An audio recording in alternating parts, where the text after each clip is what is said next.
ঠিক এবার বারজাকি জগতে যখন আপনি চলে গেছেন, তখন পরের জগতের কিছু আলামত আপনি কবরের জগতে পাবেন। মানে পরের জগৎটা তো জান্নাত এবং জাহান্নাম, কিয়ামতের পরের যে জান্নাত জাহান্নাম, তখন কবরে থাকা অবস্থাতেই জান্নাতের মৃদু আবহাওয়া আসবে।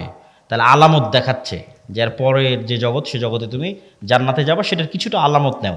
যেমন দুনিয়াতে থাকতে তুমি ঘুমের মাধ্যমে পরের জগতের কিছু আলামত নিতা, এখন তুমি বারজাকি জগতে আছো, এখানে থাকা অবস্থায় এর পরের জগতের কিছু আলামত নেও। যদি জাহান্নামের হয়, শাস্তিযোগ্য বান্দা হয়, তাহলে জাহান্নামের গরম বাতাস আসতে থাকে তার কবরে। সরাসরি কিন্তু ওকে জাহান্নামে দেওয়া হয়নি, সরাসরি জান্নাতে দেওয়া হয়নি, কিন্তু তার পরের জগতে কি হবে, তার কিছু ফিলিংস সে ওখানেই পাচ্ছে। এবং মানুষের আমলের ধরন অনুযায়ী এই রূহগুলো বিভিন্ন পর্যায়ে থাকে, আমলের ধরন অনুযায়ী। যেমন যারা শহীদ, তাদের রূহগুলো পাখি হিসেবে জান্নাতে উঠতে থাকে এবং খাবারও গ্রহণ করতে থাকে। ইউরজাকুন, রিজিক দেওয়া হয়। তাহলে যারা শহীদ হয়ে গেল, এদের রূহ পাখি হিসেবে জান্নাতে উঠতেছে। এদের চেয়েতেও যারা শ্রেষ্ঠ, শহীদদের চেয়েতেও যারা টপ লেভেলের রূহ, তারা আল্লাহ সুবহানাহু ওয়া তাআলার আরশের নিচে ঝুলন্ত অবস্থায় থাকে বারজাকি জগতে। এদের চাইতেও যারা টপ লেভেলের শ্রেষ্ঠ, তারা হচ্ছে নবীরা। তারা দুনিয়া থেকে মৃত্যুবরণ করেছে, কিন্তু নবীদের বারজাকি জগতের জীবনযাপন আরও উন্নত পর্যায়ের, মানে কোয়ালিটি আরও বেশি। কোয়ালিটিটা কেমন? রাসূলুল্লাহ সাল্লাল্লাহু আলাইহি ওয়াসাল্লাম যখন গেলেন, প্রথম আসমান, দ্বিতীয়, তৃতীয়, চতুর্থ, পঞ্চম, ষষ্ঠ, সপ্তম, সব আসমানে নবীদের সাথে কথা হয়েছে। তো নবীরা তো মরে গেছে দুনিয়াতে, তাহলে ওখানে কিভাবে কথা হচ্ছে? নবীদেরকে সাথে করে না সালাত কিভাবে হচ্ছে? তথা নবীদের বারজাকি জগতের যে জীবন, সেটা বারজাকি জগতে আর যত রূহ আছে তাদের চেয়ে টপ কোয়ালিটির জীবন, যেখানে ইবাদত করাও সম্ভব, যেখানে কথা বলাও সম্ভব। মুসা আলাইহিস সালাম তো কতদিন আগে মরে গেছে, কিন্তু মুসা আলাইহিস সালামের সাথে মুহাম্মদ সাল্লাল্লাহু আলাইহি ওয়াসাল্লামের দেখা হচ্ছে মেরাজের সফরে এবং কথা বলতেছে। তো এটা হলো বারজাকি জগতের জীবন, যেটা কিয়ামতের পূর্ব পর্যন্ত এবং মৃত্যুর পরের। তাহলে এগুলো তো গায়েব। এই গায়েবগুলোর উপর আপনার ঈমান, ইয়াকিন কোন পর্যায়ের, আপনি কোন জায়গা থেকে এগুলোর উপর ঈমান রাখেন? এগুলো কি আপনি চোখে দেখতে পাওয়ার মতো ঈমান রাখেন, না বাস শুনলাম দেখলাম শেষ? যতক্ষণ পর্যন্ত চোখে দেখতে পাওয়ার মতো ঈমান অর্জন এই জিনিসগুলোর উপর না হবে, ততক্ষণ পর্যন্ত গোলামি থেকে মুক্তির রাস্তা তৈরি হবে না। এই জন্য ঈমান মজবুত করা সবচেয়ে জরুরি। আর যদিও আজকের দুনিয়ার বস্তুবাদী জগতে মনে হচ্ছে যে বস্তুবাদী জগতে কিভাবে গায়েবের উপর ঈমান রাখা যায়, কিন্তু আমি চিন্তা করে দেখলাম যে এই বস্তুবাদী জগতে গায়েবের উপর ঈমান মজবুত করার আরও বেশি রাস্তা তৈরি হয়েছে। আমার চিন্তা, আমি উল্টাভাবে চিন্তা করেছি যে মানুষ মনে করতেছে যে সে মোবাইলের আনন্দ বিনোদনের মধ্যে ডুবে যাচ্ছে, মদ, জুয়া, আড্ডা, পৃথিবীতে এমন কোনো গুনাহের রাস্তা নেই যেটা বর্তমানে উন্মুক্ত হয়নি। ফলত সে কীভাবে গায়েবের উপর ইয়াকিন রাখবে? গায়েবের তো কোনো আলামত কোথাও দেখাই যায় না। কিন্তু আমি চিন্তা করে দেখলাম যে না, আমরা আধুনিক যুগে যা যা ব্যবহার করতেছি তা আমাকে গায়েবের প্রতি ইয়াকিন তৈরি করতে আরও বাধ্য করা উচিত। কিভাবে আপনাকে বলি, আজ থেকে 100 বছর আগে এই সাঘাটার কোনো মানুষকে যদি এখন জীবিত করা হয়, 100 বছর আগে এই প্রোগ্রামে নিয়ে এসে বসানো হয় মুরব্বির জায়গায় দিয়ে, তাকে আমি বলবো যে মুরব্বি, আমি এখন যে কথা বলতেছি আমার এই কথাটা না 1000 কিলোমিটার দূরে আমেরিকাতে এখন বাজতেছে, এখন আমার এই কথা উড়ে গিয়ে আমেরিকাতে এখন বাজতেছে, কয়েক হাজার কিলোমিটার দূরে। মুরব্বি তো বিশ্বাস করতে পারবে না যে বলে এখানে, বলবে এখানে বাজবে লন্ডনে সাথে সাথে, এ কেমনি সম্ভব? এ তো গায়েব। এটা কিন্তু 100 বছর আগে এটাই গায়েব, 100 বছর আগে এটাই গায়েব। অথচ আমি কথা বললে আমার এই কথা উড়ে আমেরিকা, পৃথিবী যেদিন সৃষ্টি হয়েছে সেই দিন থেকেই যায়। বুঝেন মনে হয় আমার কথা? এটা মানুষ জানতো না। এটা তো আলোর গতির মধ্যে, আলোর মধ্যে ডাটা ট্রান্সফার হয়, এই জ্ঞান মানুষের ছিল না। কিন্তু ট্রান্সফার তো ভাই যেই দিন থেকে আল্লাহ পৃথিবী সৃষ্টি করেছে সেই দিন থেকেই হয়। মানে আমি এখান থেকে বলবো আর এটা আলোর গতির সাথে আমার এই কথা সারা পৃথিবীতে ঘুরতেছে, বা আলো যতদূর পর্যন্ত যাচ্ছে আমার এই কথা অতদূর পর্যন্ত যেতে থাকতেছে। এটা যেই দিন থেকে পৃথিবী আল্লাহ সৃষ্টি করেছে সেই দিন থেকেই হয়। তাহলে এটা আমাদের জন্য কি ছিল? গায়েব ছিল। বলেন তো এটা আমাদের জন্য কি ছিল? গায়েব ছিল। তখন জানতাম না। তাহলে এইটা যদি সম্ভব হয় যে কথা বলবো এখানে আর আলোর গতিতে সেই কথা গিয়ে বাজবে আমেরিকায়, এবং আমেরিকায় বসে মানুষ শুনতেছে, এখন লন্ডনে বসে মানুষ শুনতেছে, আপনারা টিভি মোবাইলে ব্যবহার করতেছেন, তাহলে এটা ব্যবহার করা অবস্থায় আপনি কিভাবে বিশ্বাস করতেছেন যে এই কথা আল্লাহ শুনতেছে না? বলেন আল্লাহু আকবার। আপনি মোবাইল ব্যবহার করা অবস্থায় মানুষ আপনার কথা শুনে নিচ্ছে মানুষের তৈরি করা যন্ত্র দিয়ে, আমার এখনকার কথা মানুষ শুনে নিচ্ছে ইংল্যান্ডে বসে থেকে, আমেরিকায় বসে থেকে, আর আমি বিশ্বাস করতেছি আরে আমি যে কথা বলছি এটা তো মনে হয় আল্লাহ শুনতে পাচ্ছে না। তাহলে আপনি আধুনিক প্রযুক্তির প্রত্যেক যে জিনিস ব্যবহার করতেছেন ওই জিনিসে এবার এই স্টাইলে চিন্তা করবেন যে মানুষ যদি এই পর্যন্ত করতে পারে তাহলে আল্লাহ কোন পর্যন্ত করতে পারে। তাহলে আপনি যত চিন্তা করবেন তত গায়েবের উপর আপনার ইয়াকিন বাড়বে। যেহেতু ভয়ঙ্কর আমরা গেড়াকলে ফেসে গেছি। বর্তমান বিজ্ঞান এটাই বলতেছে যে কাফা বিনাফসিকাল ইয়াউমা আলাইকা হাসিবা, যে আজকে তোমার হিসাবের জন্য তুমি যথেষ্ট। আলজামনাহু তায়রাহু, মানুষের সাথে মানুষের পাখিকে আমি মানুষের ঘাড়ের সাথে বেঁধে দিয়েছি, শাব্দিক অনুবাদ করলাম। তো কেমনে মানুষ তার হিসাবের জন্য নিজেই সে যথেষ্ট, আলাদা করে হিসাব করা লাগবে না, এটার একটু দু একটা উদাহরণ দেই। এই যে আমরা এখানে কথা বলতেছি, এই কথা এখন আলোর সহযোগিতায় পৃথিবীর বাংলাদেশের সব জায়গায় পৌঁছে যাচ্ছে। তো এই আলোটা যতদূর যাচ্ছে এই কথা কিন্তু এই আলোর মধ্যে আছে। শুধু কথা না, আমার দৃশ্য, আমার ছবি, আমার ভিডিও এই আলোর মধ্যে আছে। আলো ডাটা ট্রান্সফার করতে পারে, যেটা দিয়ে এরা ক্যামেরার কাজ করতেছে, মোবাইলের কাজ করতেছে, সেটাই। তো এখন আমরা যদি পৃথিবীতে এমন একটা যন্ত্র আবিষ্কার করি যেটা আলোর চেয়ে বেশি জোরে দ্রুত চলে, আর আবিষ্কার করা মানুষের পক্ষে সম্ভব নয়। কল্পনা করেন যে আমরা একটা অলৌকিক কার্যকলাপের মাধ্যমে একটা মেশিন তৈরি করলাম আলোর চেয়ে জোরে চলে, দিয়ে এখন আজ থেকে 15 বছর আগে চলে গেছি, আলোর চেয়ে বেশি গতিতে 15 বছর আগে চলে গেছি। তো 15 বছর আগে সাঘাটার মাটি থেকে যে আলোটা ছুটেছে আকাশের দিকে, ওই আলোটা এখন যে জায়গায় আছে আমি ওর আগে গিয়ে বসে গেছি, ওর আগে গিয়ে পৌঁছে গেছি, আলোটাকে ধরবো। ওই আলোটাকে ধরার সময় যদি ওখানে আমি কোনো একটা মেশিন সেট করতে পারি, তাহলে 15 বছর আগে এই সাঘাটার মাটিতে বসে আমি যা করেছি তা লাইভ দেখতে পাবো। 15 বছর আগে সাঘাটার মাটিতে আমি যা বলেছি তা আমি লাইভ শুনতে পাবো। এগুলো একটাও হারিয়ে যায়নি, সব আলোর মধ্যে আছে। ওই যে বিজ্ঞান ব্যবহার করতেছে, এখন এখান থেকে উড়িয়ে নিয়ে গিয়ে আমেরিকা লন্ডনে বাজাচ্ছে, তোর তো আলোর সহযোগিতা, ওখান থেকে হারায় না। যে ধরতে চাইবে তোমাকেও ধরতে পারবে। যে তুমি রাতের অন্ধকারেও যদি কিছু করে থাকো সেটাও আলোর মধ্যে ভেসে থেকে গেছে, ওটা ধরা যাবে। লাইভ বদরের যুদ্ধ দেখা সম্ভব। শুধু আলোর গতিতে 1500 বছর আগে চলে যেতে হবে, তাহলে বদরের যুদ্ধ লাইভ দেখা যাবে, ক্যামেরা দিয়ে আর মোবাইল দিয়ে। মোহাম্মদ সাল্লাল্লাহু আলাইহি ওয়াসাল্লামের হাদিস লাইভ শোনা যাবে, কিন্তু যাওয়া সম্ভব নয়, তাই যেতে পারতেছি না। কিন্তু তোমাদেরকে বুঝাচ্ছি যে আমাদের হিসাব নেওয়া কত সহজ। আমাদেরকে যদি আল্লাহ সুবহানাহু ওয়া তাআলা ধরতে চায়, তাহলে অন্তত এখনকার বিজ্ঞান অনুযায়ী গায়েবের উপর আরও ইয়াকিন তৈরি হওয়া উচিত যে আমরা তো বড় বিপদে আছি।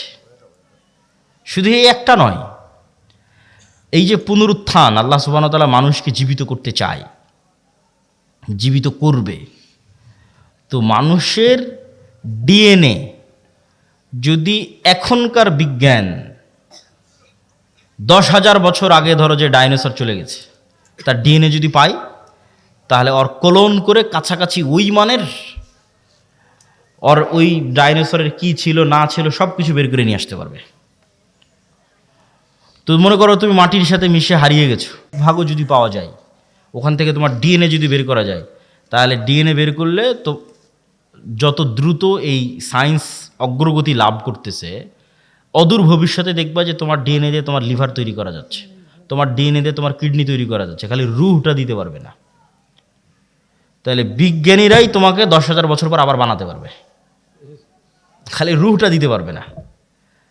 তাহলে বিজ্ঞানীরাই যদি এই পর্যন্ত করতে পারে, তা আল্লাহ সুবহানাহু ওয়া তাআলা তোমাকে পুনরায় জীবিত করতে পারবে না?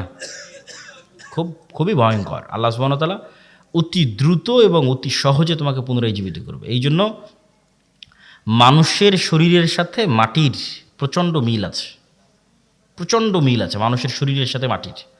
আমরা যা খাবার খাই সব মাটি থেকে আসে, যা আমাদের পেটের মধ্যে ঢুকতেছে, এমন কোনো খাবার নাই যেটা তুমি মাটির সংস্পর্শ ছাড়া তৈরি করতে পারবা। আলোর সংস্পর্শ ছাড়া তৈরি করতে পারবা, পানির সংস্পর্শ ছাড়া তৈরি করতে পারবা, কিছু নাই। বলো কই আমি গরুর গোস্ত, তো গরু কি খায়? ঘাস খায়। ঘাস কোথায় হয়? মাটিতে হয়। কোনো খাবার নাই পৃথিবীতে যেটা ওখান থেকে আসতেছে না। তাহলে একটা কলা তৈরি হলো, মাটির কলার গাছ তৈরি হলো, কলার মধ্যে কি আছে? Magnesium, calcium. ওই সেম ম্যাগনেসিয়াম ক্যালসিয়াম তোমার শরীরের মধ্যে আছে। তাহলে ওই ম্যাগনেসিয়ামটা মাটির থেকে আসতেছে। তাহলে মাটির ম্যাগনেসিয়াম আর তোমার শরীরের ম্যাগনেসিয়াম সেম। আজকে আল্লাহ ওই কলা তোমার শরীরের মধ্যে দিয়ে এখানে কোষ তৈরি করতেছে, ব্লাড তৈরি করতেছে। এই কোষ, এই সেম ব্লাড ওই মাটির মধ্যেই তৈরি হয়ে যাবে। কেনা সেম জিনিস ওখান থেকে এখানে আসতেছে। শুধু আল্লাহ এই শরীরের উপযুক্ত করার জন্য গাছগুলোকে তৈরি করে দিয়েছে, যাতে সরাসরি মানুষ মাটি খেতে পারবে না, ওখান থেকে ওই মাটির রস শুষেনে যে কলা হবে সেটা মানুষ খেতে পারবে, ওইটা রস শুষেনে যে আম হবে সেটা খেতে পারবে। কিন্তু ওই আমের মধ্যে যে ভিটামিন আছে ওই ভিটামিন মাটি থেকে এসেছে, ওইটা আমার সেম শরীরের মধ্যে আছে। তাহলে আমার শরীরের মধ্যে যা যা আছে তা মাটিতেও আছে। তাহলে মাটিতে সেল তৈরি করা মানে শরীরের কোষ তৈরি করা, মাটির মধ্যে কোষ তৈরি করা, মাটির মধ্যে ব্লাড তৈরি করা, এটা অনটুর ব্যাপার, সেকেন্ডের ব্যাপার। এই জন্য কবর থেকে মানুষ এভাবে তরতর তরতর করে তরতাজা গাছের মতো পরকালে কবর থেকে উঠে আসবে, মাটি থেকে উঠে আসবে। তো সম্মানিত উপস্থিতি, তাহলে আপনি গায়েবের ওপর যতক্ষণ ইয়াকিন তৈরি না করবেন ততক্ষণ আপনি সঠিক সিদ্ধান্ত নিতে পারবেন না। আপনার কাছে মনে হবে এই দুনিয়াই আমার কাছে সব কিছু, অতএব আপনার সকল সিদ্ধান্ত হবে দুনিয়ামুখী। আর যখন আপনি মনে করবেন যে না এই দুনিয়া আমার কাছে কিছুই নয়, আসলে আমার প্রকৃত বসবাসের জায়গা জান্নাত, অতএব আমাকে এখানে বসে থেকে জান্নাতে ঘর বানাতে হবে, আমাকে এখানে বসে থেকে জান্নাতের বাগানে গাছ লাগাতে হবে, আমার স্থায়ী থাকার জায়গা হচ্ছে জান্নাত। এই কল্পনাটা যেই দিন যত মজবুত হবে তত গোলামি থেকে মুক্তির রাস্তা সহজ হবে। এই কল্পনাটা মজবুত হওয়া জরুরি। আল্লাহ সূরা বুরুজের মধ্যে বলছেন ওমা রাকামু মিনহুম ইল্লা ইউমিনু বিল্লাহিল আজিজিল হামিদ, যে সূরা বুরুজের ঘটনায় পুরো একটা এলাকার মানুষকে জ্বলন্ত আগুনে নিক্ষেপ করে দেওয়া হয়েছে, হয় ইমান পরিত্যাগ করো না হলে আগুনে ঝাঁপিয়ে পড়ে মরে যাও। তো মা তার কোলের সন্তান সহ আগুনে ঝাঁপ দিয়ে পড়ে যাচ্ছে। এটা কেমনে সম্ভব? এটা সম্ভবের একটাই রাস্তা, ওরা যে আগুনে ঝাঁপ দিচ্ছে ওই আগুনকে ওরা নিশ্চিত জান্নাত মনে করতেছে। আর বাড়িতে ফিরে গেলে যে এসি ফ্রিজ ফ্যানের বাতাস আছে ওইটাকে ওরা নিশ্চিত জাহান্নামের আগুন মনে করতেছে। শুধু মনে করা নয়, ইয়াকিনের লেভেলে ওদের বিশ্বাস। ফলত ওরা আগুনে ঢুকতেছে না জান্নাতে ঢুকতেছে? জান্নাতে ঢুকতেছে। এটা ছাড়া আপনি ঢুকতে পারবেন না, এই লেভেলের ইয়াকিন ছাড়া আপনি ঢুকতে পারবেন না। ওরা তো আগুনে ঢুকতেছে না, জান্নাতের মধ্যে ঢুকতেছে, দেখতে পাচ্ছে এটা জান্নাত। এই সেম পরীক্ষা তো দাজ্জালের পরীক্ষা এরকমই হবে। দাজ্জালের জান্নাত হবে জাহান্নাম, দাজ্জালের জাহান্নাম হবে জান্নাত। তাহলে আপনি যেদিন এই পরিমাণের কল্পনায় যেতে পারবেন যে আমার স্থায়ী শান্তিটা কোথায়, আমার স্থায়ী আরাম কোথায়, আমি যদি আজকে আমার বাপ মা থেকে আলাদা হয়ে যাই, আমি যদি আজকে আমার ছেলে মেয়ে থেকে আলাদা হয়ে যাই, আর যদি জীবনে কোনো দিন আমার বাপ মায়ের সাথে দেখা না হয়, আমার আর যদি জীবনে কোনো দিন ভাই বোনের সাথে দেখা না হয়, আমার যদি আর জীবনে কোনো দিন আমার আত্মীয় স্বজন পাড়া প্রতিবেশী ছেলে মেয়ে স্ত্রী পুত্রের সাথে দেখা না হয়, তাহলে এর চেয়ে কষ্টের পৃথিবীতে আর কিছু নাই। এটা তাহলে কোনো জীবনই হলো না। বরং যদি এর বিপরীতটা হতো, যে এই যমুনা নদীর পাড়ে আমার একটা বিশাল বাড়ি থাকলো, বাংলো বাড়ি, আর সেই বিশাল বাংলো বাড়িতে আমি স্থায়ীভাবে আমার ছেলে মেয়ে স্ত্রী পুত্র বাপ মা সবাইকে নিয়ে, কোনো মৃত্যু নাই, কোনো অসুখ নাই। ছোটোবেলায় যেরকম যমুনা নদী থেকে একটু গোসল করতাম, ওরকম মাঝে মধ্যে গিয়ে গোসল করে আসবো, একটু মাছ ধরতাম, মাঝে মধ্যে একটু মাছ ধরে আসবো, নৌকা চালাতাম, মাঝে মধ্যে একটু নৌকা চালিয়ে আসবো, আর এই জীবনটা পার্মানেন্ট। এইটা যদি তোমার কাছে মনে হয় যে এটা জীবনের সবচেয়ে বড় সফলতা, তাহলে এটা জান্নাতে সম্ভব। সবাই যদি জান্নাতে যায় তাহলে সবাইকে নিয়ে স্থায়ী পার্মানেন্টলি জান্নাতে এটা বাস্তবায়ন করা সম্ভব। তো এই জন্য মানুষের প্রকৃত জীবন হচ্ছে জান্নাতের জীবন। আর দুনিয়ার জীবনটা কেমন? আমি আজকে যেমন রাজশাহী থেকে অথবা ঠাকুরগাঁ দিনাজপুর থেকে এখানে এসেছি, 10টার 9:30 দিকে পৌঁছেছি, 11:30 12টার মধ্যে বের হয়ে যাব। এইখানে যে আমি 1-1.5 ঘন্টা আছি, আর আপনারা যারা এখানে বক্তব্য শুনতে এসেছেন 1-1.5 ঘন্টা আছেন, এই 1-1.5 ঘন্টার সময় যেমন এই পুরো 60 বছরের সময় তেমন। এটা সফরের মধ্যে একটা যাত্রা বিরতি। সফরটা শুরু হয়েছে যেদিন আল্লাহ রূহ তৈরি করেছিল, এই সফরটা শেষ হবে জান্নাতে এবং জাহান্নামে যাওয়ার মধ্যে। তাহলে এই লম্বা সময়ের মধ্যে এই 60 বছর অতি ছোট। ঠিক এই পুরো 60 বছরের মধ্যে এখনকার 1-1.5 ঘন্টা যত ছোট, এবং মানুষ যখন পরকালে উঠবে তখন মানুষের কাছে এটাই মনে হবে যে আমরা দুনিয়াতে মনে হয় 1-1.5 ঘন্টা ছিলাম। এটা কোরআনের আয়াতের অনুবাদ, যে মানুষেরা বলবে যে আমরা দুনিয়াতে মনে হয় একদিন বেঁচেছিলাম, হাফ দিন বেঁচেছিলাম, অথচ বেঁচেছে 60-70 বছর। তো সম্মানিত উপস্থিতি, 1 নম্বর পয়েন্ট ঈমান বিল গায়বি ইয়াকিন। পরের পয়েন্টগুলো একটু ছোট ছোট করে নিই, সময় অনেক অল্প। ঈমান বিল গায়বি ইয়াকিন হওয়ার পরের পর্ব হচ্ছে ইসলাম এবং মুসলমানদের বিজয়ের জন্য আল্লাহর সাহায্য জরুরি। আল্লাহর সাহায্য ছাড়া নবীরাও জয়লাভ করতে পারেনি। আমাদের নবী মুহাম্মদ সাল্লাল্লাহু আলাইহি সাল্লামও নয়। আল্লাহর সাহায্য নিশ্চিত যদি না হয়, আর আপনি যদি পারমাণবিক বমেরও মালিক হয়ে যান, জয়লাভ করতে পারবেন না। আর আল্লাহর সাহায্য যদি নিশ্চিত হয়, আপনি যদি সবচেয়ে দুর্বল থাকেন, জয়লাভ করতে পারবেন। তো শর্ত আল্লাহর সাহায্য। আল্লাহর সাহায্য আসে কিভাবে? 2টা টেকনোলজিতে আল্লাহর সাহায্য খুব দ্রুত পৃথিবীতে নেমে আসে। টেকনোলজি বললাম বুঝার সুবিধার্থে, ইয়াং জেনারেশনের বুঝার সুবিধার্থে। মূলত 2টা ইবাদতে আল্লাহর সাহায্য পৃথিবীতে নেমে আসে। একটা রাতের সালাত আর একটা সকাল সন্ধ্যার জিকির। রাতের সালাত এবং সকাল সন্ধ্যার জিকির, ঠিক যেমন এই মোবাইলটা লক হয়ে আছে, এই মোবাইল ওপেন হবে যদি এখানে পাসওয়ার্ড দিই, ফিঙ্গারপ্রিন্ট দিই, অথবা ফেস ভেরিফিকেশান অন করি। ফেস ভেরিফিকেশান, আমার চেহারা ও ধরে নিল ক্যামেরাতে, ডানে বামে মুখ করে পুরো চেহারা ধরে নিল, তারপর ওই চেহারার সাথে মিলে গেলেই খুলে যাবে, লক ওপেন হয়ে যাবে। তো আজকের যুগেও অনেক আধুনিক উন্নত প্রযুক্তির দরজা আছে, যেই দরজাগুলো ফিঙ্গারপ্রিন্টে ওপেন হয়, কার্ড পাঞ্চ করলে ওপেন হয়। তো মনে করো আমরা পৃথিবীর সবচেয়ে উন্নত প্রযুক্তির একটা দরজার সামনে দাঁড়িয়ে আছি, যে পৃথিবীর সবচেয়ে উন্নত প্রযুক্তির দরজা, যার লক সিস্টেম, পাসওয়ার্ড সিস্টেম পৃথিবীর যে কোনো লক এবং পাসওয়ার্ড সিস্টেমের চেয়ে বেশি ভ্যারাইটিপূর্ণ। তার 1 নাম্বার শর্ত কি? এখন আমার সামনে একটা খুব উন্নত প্রযুক্তির দরজা, পৃথিবীর সবচেয়ে উন্নত প্রযুক্তির দরজা বন্ধ হয়ে আছে। আমি ওই দরজা খুলতে চাই, খুলতে হলে আমাকে নির্ধারিত সময়ে আসতে হবে। ওর পাসওয়ার্ড সিস্টেমের মধ্যেই এই সিস্টেম আছে যেখানে নির্ধারিত সময় ছাড়া কাজ হয় না, অসময়ে এসে লাভ নাই। তাহলে নির্ধারিত সময়ে ওই পাসওয়ার্ডের নির্ধারিত সময় গিয়ে উপস্থিত হলাম। পাসওয়ার্ডের 2 নম্বর শর্ত হচ্ছে যে ওখানে কিছু পিকচার ইনস্টল দেওয়া আছে, যেই পিকচারের সাথে যদি আমার পিকচার মিলে যায়, যেখানে দেওয়া ফরম্যাটের সাথে যদি আমার ফরম্যাট মিলে যায়, তাহলে অ্যাকসেপ্ট করবে।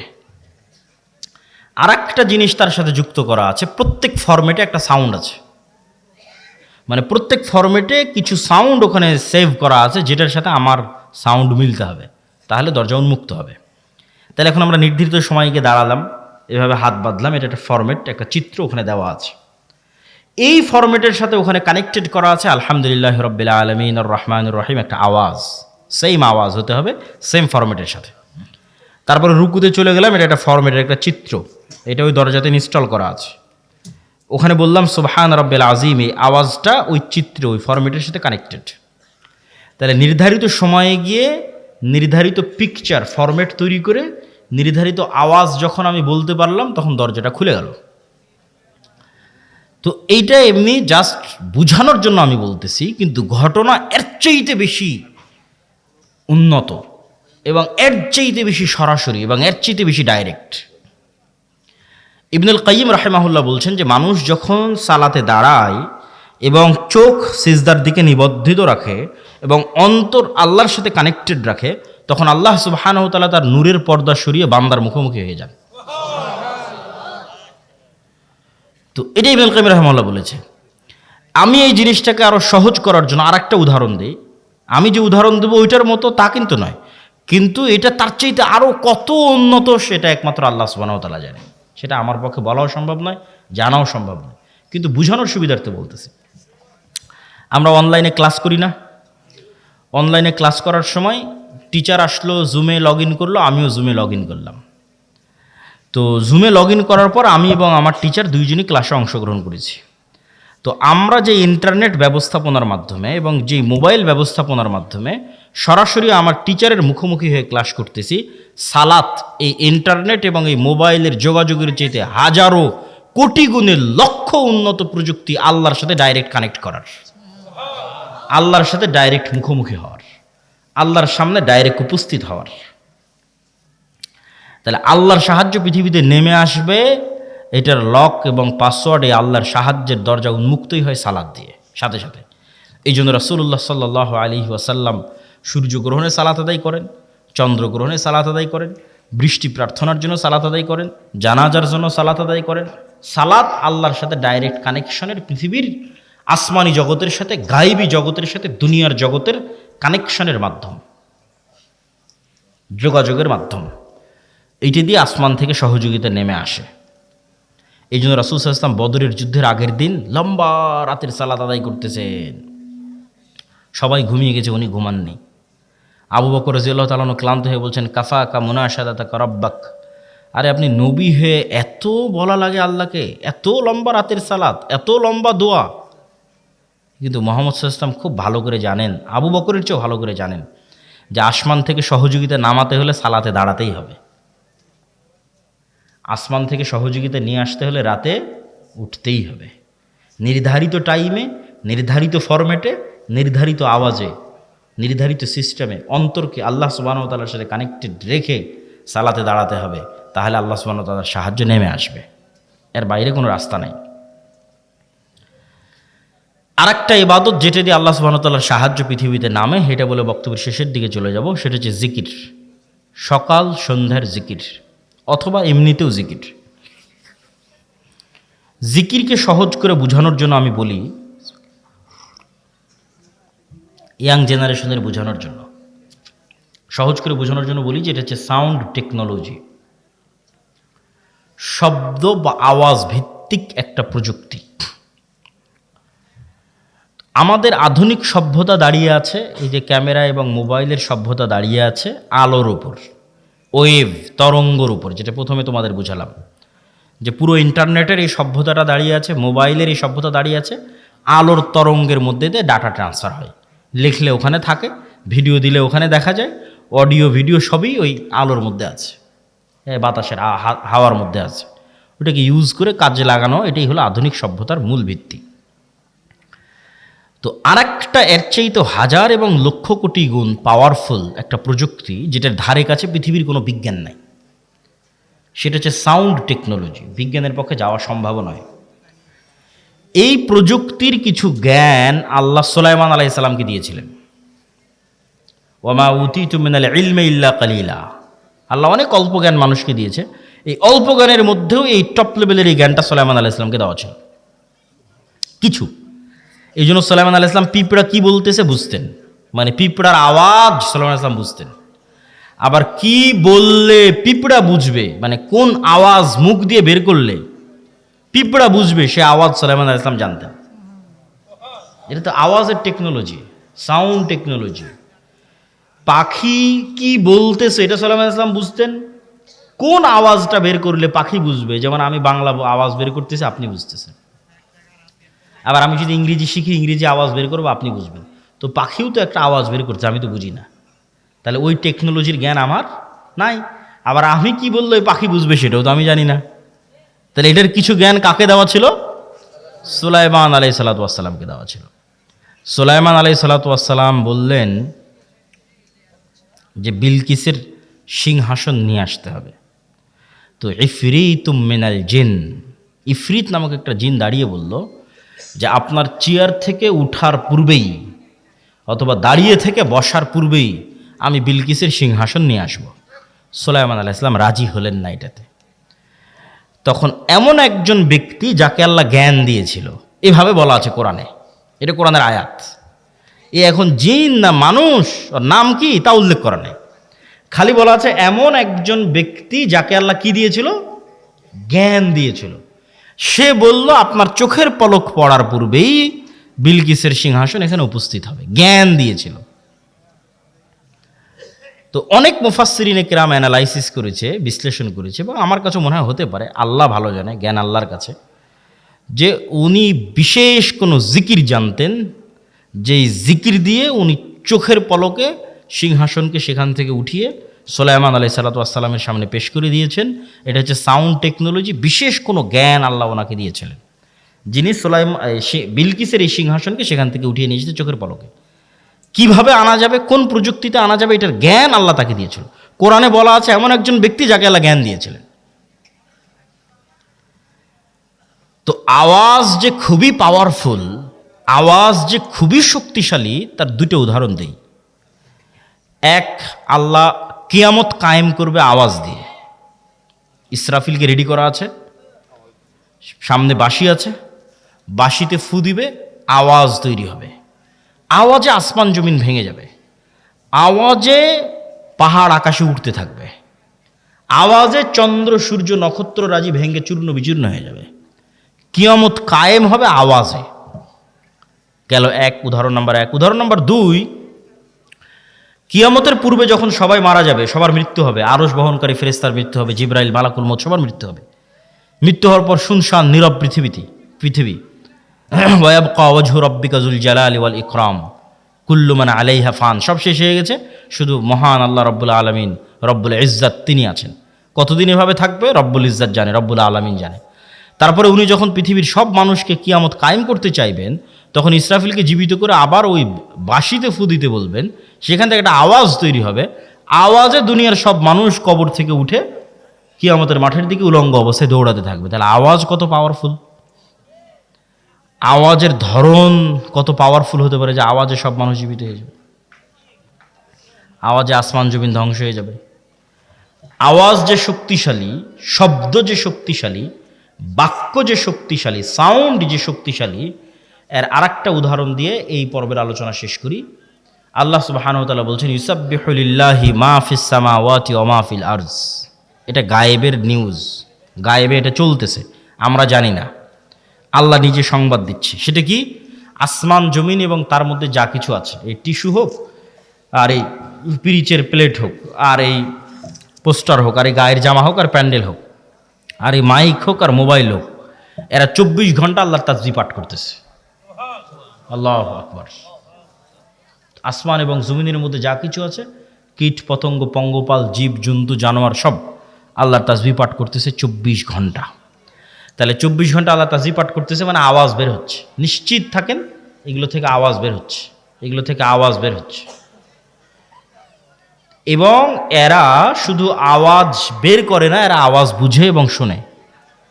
রাসূল সাল্লাল্লাহু আলাইহি ওয়াসাল্লাম বলতেছে, এই কে হইচই করে, কি সমস্যা? এত গুরুত্বপূর্ণ আলোচনা হচ্ছে, তার মধ্যে সমস্যা করলে হয়? এই পিরিচ আওয়াজ শুধু বের করতেছে না, আওয়াজ শোনে।